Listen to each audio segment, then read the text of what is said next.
Hey everyone, how's it going? So let's start looking at the market for today. This is another day which we want to see here. So right now on the stock market, what we're starting to see is we're starting to see a little bit of a pullback. This is what I've been talking about. So now, is this pullback for real? What's going to happen here, or is this going to break through 450 and crash? So right now, looking at S&P 500.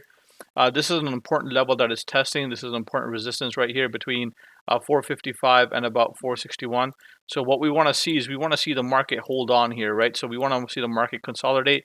Even if it goes to about 454, that's fine, right? So we want to see this price target just hold right about here and then start to, consolidate, maybe max pain probably around 449, right? And then start to see a bounce and then a leg up here. So right now we'll see how this pattern pans out. So right now we've had a consecutive wave up with a small wave down here. So this is important to note, right?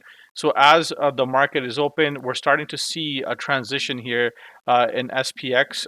So let's look at SPY. So this is a volume over 200K premium, and so we're just looking at that. So right now is bearish on SPY, 2.8 put to call ratio. Okay, and we're also seeing some sell orders come in on the flow tracker. Okay, so we're starting to see some interesting details come out. So, however, right now it's not too worrisome. A trend does go up, and we do come back. The what we have to wait for is be patient and see how far this pullback actually goes, right? And where we start to get a turnaround. So this is an important part of the whole process, being patient. Okay. So if we break down into the hourly time frame on SPY, we are starting to turn in the zone that's perfectly healthy. I'm perfectly fine if SPY comes down to about 454 and then we start to see a bounce from here.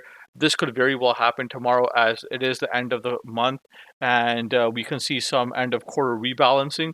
That's perfectly fine. There's nothing to worry about here so far. Uh, Certain things I do want to point out here. The sectors that are in lead right now, semiconductors are down quite a bit. XLK, which is tech, is down quite a bit. XRT retail is down quite a bit. So right now, the defensive sectors are back in control. So this makes sense on a pullback, right? So this is something to pay attention to here. Now let's look at the triple Qs. The triple Qs right now are doing what they're going to do, right? So triple Qs, right? I was expecting this pullback. So this head and shoulder, it's at the top. It's at the peak of this, right? So I'm still expecting a pullback to about 362. And then if this level fails, then this is a big support level around 350, right? So just trying to see where triple Qs go right now and trying to see what kind of pattern they set up for us. So looking at that 1 hour time frame, same thing, just a minor pullback here on the triple Qs, nothing major. But it is important to see what area it's rejecting, right? So if we do look at the flow on the Qs, same thing as a SPY, but a little bit more to the sell side here on the Qs for now, the options flow here, right? So it is a little bit more bearish, okay? So right now, Qs overall, not too bad. We're getting a small pullback here, which is perfectly fine. But we don't want this pullback to get too steep here to about 360. That's going to end up causing us a problem, okay? So if this level fails and buyers are not able to get in control here, we're going back to 350. All right, so let's look at Dow Jones. We got Dow Jones over here on the daily, right? Dow's back above this zone right here, right? We're same thing, just starting to come out. The whole market's moving together here.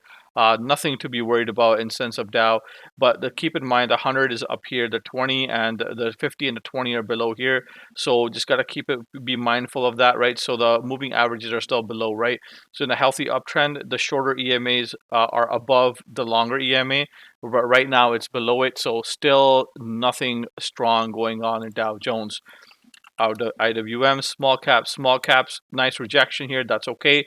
We want to see the hold at 206 and max. We want to see a correction up until it's 202. We don't want to see it get further than this. Okay, if it gets further than this zone right here, we can easily go back and test this level. So I want to hold this 202 level and then start to see a bounce and the next leg up. If this fails, we're going all the way down to about 192. All right. So let's look at the hourly time frame. So minor pullback here. The other thing to pay attention to is the volume. The pullback volume is not that strong and it's not that consecutive for now. We'll keep an eye on it to see if this does pick up. Right, so let's look at gold. Gold holding this level. This is my key level, 175, right? If this area is held, gold has the chance of continuing up. Right now, the 100, the 20, the 100, the 50, and the 20-day are right up here in a bullish sentiment. They're going sideways, choppiness after a big move. We want to see gold get above 183. We can quickly move up to about 193 from here.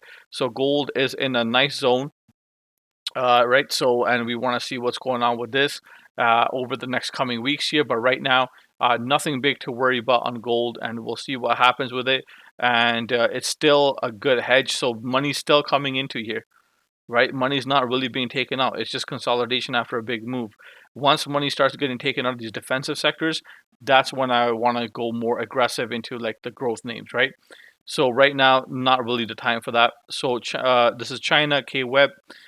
China is in consolidation here, right? So this is a big supply zone, not able to get above it. But as you can see, these stocks are in consolidation, right? The whole ETF is in a consolidation. We want to see a break of either 32 or 31, or we want to see a break of 28 and 27. So we can either get a push above, a quick move to 39, or we can get a break below all the way down to about 20. Okay, so this is something that we do want to keep in mindful of. Okay, so right now these stocks are in consolidation, not much happening. So ARK, this is an infamous ETF. So ARK is consolidating between two levels right now. Not a lot that's going on with this, okay? So we're just letting it figure itself out. It's in consolidation. It is reversing back, not able to get above here. If it breaks down below 64, we can go back and revisit the lows at 56. But right now, ARK is just holding here. The EMAs are interesting. The 20 and the 50 are getting above the 100. So, we could see a swing up in the next coming months here in the ARK ETF as long as the 64 level is held. So this will be an important level to hold. Okay. The other thing we want to pay attention to is the XLE, which is the energy sector. Energy sector still holding strong. So if the defensive sectors are still holding strong, I'm not too convinced on this recovery in the market. So defensive sectors must fall, right? So oil is holding up here. Energy is holding up. Commodities are holding up, and gold is holding up. So since all these sectors are holding up, I want these sectors to lose a little bit of strength so I can believe in the rally that we had recently in S&P 500 and Nasdaq, right? So looking at the VIX here, VIX is up again. So this is what I'm looking at on the VIX. A little bit of an inverted head and shoulder going on here. So you see VIX is consolidating here too. So if it breaks down, positive news. If we have a break up, it could be very, very bearish news. So if we look at the flow on the VIX today, right? VIX premium over 200,000, actually quite bullish. Just 4,200 call flow on bullish. This is being spent, and this is by mid-April, and then we have June calls here. So we'll keep an eye on this and see what really happens with this. Okay, but this is something interesting to keep an eye on as VIX is still getting some positive flow here. So overall, in a summary, the market did have a nice rally. Now the retest time is here. We want to see how steep this retest goes. We want to be patient and diligent with our picking our sectors and our execution. Okay, so we don't want to rush anything. We want to keep it steady, and we want to know when to enter and exit. But right now, the market is in a tight situation. It is in consolidation. So just be careful of what you're trading and how you're trading it. Stay safe, guys.